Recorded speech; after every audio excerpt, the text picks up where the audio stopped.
ঘড়িতে যতই বাজুক জীবনের সব সময় 12টাই বাজা থাকে। হ্যাঁ, আমি আজকে তোর জীবনের 12টা বাজাবো এই ভিডিওতে। ও তো মরে যাবে। কিন্তু তার আগে চিত্তির ভাই করা টিকটক দেখে আসে। কি বলছিস তুই? এখন তোমরা আবার আমাকে বলতে পারো যে আমি ওকে ভাই বললাম কেন। কেন? এইটা তোমাদের আমি একটু পরে বলতেছি। ঠিক আছে। গাইস, ওর ভিডিওতে ওর দুইটা বল এইভাবে লাড়া দেয়, বাট যদিও বা সেটা অরিজিনাল না, মানে যেখানে ও নিজেই অরিজিনাল মেয়ে না, সেখানে ওর বল দুটো অরিজিনাল হবে কিভাবে? কারণ ওই তো একটা হিজড়া, সেটা তোমরা ওর ভিডিও দেখেই বুঝতে পারবা।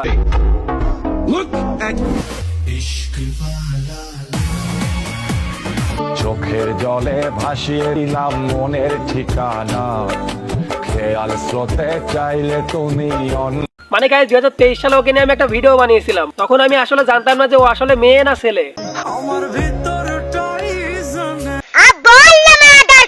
তো মনে করে যে ওই ভিডিওতে আমি ওকে ধুমায় রোস্ট করছিলাম। মনে করে ডিটারজেন্ট পাউডার ছাড়াই একেবারে দিয়ে দিছিলাম। ঘুরে ঘুরে তার দুই হাতে মধ্যে দুইটা দাব আছে, দুইটা দাব দেখবে। কি বাকি কোথাকার।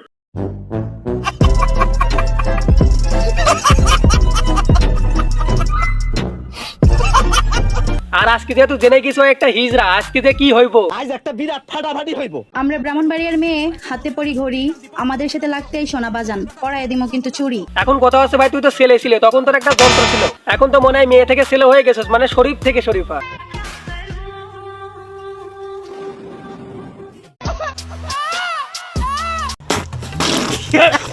এখন তোর ওই যন্ত্রটা আছে নাকি টিকটক করার জন্য কেটে ফেলছস? এখন মনে কর যে ওটা কাটার জন্য ভালো একটা অপারেশন করা লাগবে, এবং অনেক টাকার প্রয়োজন লাগবে। এখন আমার মনে হয় তোর মতো ফকিরের বাচ্চার কাছে ওইটা অপারেশন করার মতনও টাকা নাই। পারলে 5-6 লাখ টাকা দেন।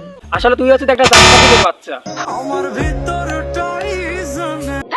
তুই যদি ফকিরের বাচ্চাই না হতি, তাহলে এই ধরনের আউল ফাউল ভিডিও বানাইতি। জ্ঞান দিবেন না। তো গাইস, এই বিষয়ে ওকে একটা মেয়ে কমেন্ট করছে যে আপনি কোথায় কোথায় লাড়া দেন কেন। তো এই তুই ভাই রিপ্লাইটা দিলে কি সেটা ওর মুখ থেকে শুনে আসো। আচ্ছা, কথায় কথায় লাড়া দেয় কেন ভাইয়া? মানে ভালো ভালো ভিডিও বানাচ্ছি এবং সেই ভিডিওগুলো ফরিওতে যাচ্ছে না, আর যখন একটা লাড়া দিয়ে ভিডিও বানাই ওই ভিডিওটাই ফরিওতে যাচ্ছে এবং লাইক কমেন্ট এত এত ভাইরাল হচ্ছে, এত রোস্ট হচ্ছে। আর ভালো ভিডিওগুলোতে আপনারা তো লাইক কমেন্ট দেন না এবং শেয়ারও করেন না। আমি দেখতে চাই যে আমার রান্নার ভিডিওর পক্ষে আপনারা নাকি এর বিপক্ষে। যদি এর পক্ষে হন তাহলে এই ভিডিওটা ফরিওতে নিয়ে দেখান, এবং আমি এই ভিডিওটা যদি ফরিওতে যায়, ভাইরাল হয়, আমি আর নারীর ভিডিও বানাবো না এবং ভালো ভালো ভিডিও বানাবো। আমার পাশেই থাকবেন। আস্তে আস্তে ভাই সবই বুঝলাম, তুই ভাইরাল হওয়ার জন্য এগুলো করতেছিস, কিন্তু টিকটকে ভাইরাল হয়ে তুই করবি কি? আজকের ভিডিও পর্যন্ত। ভিডিও কেমন লাগলো কমেন্টে জানান। যদি ভিডিও ভালো লাগে অবশ্যই লাইক, কমেন্ট, শেয়ার এবং সাবস্ক্রাইব করে আমাদের পাশেই থাকবেন।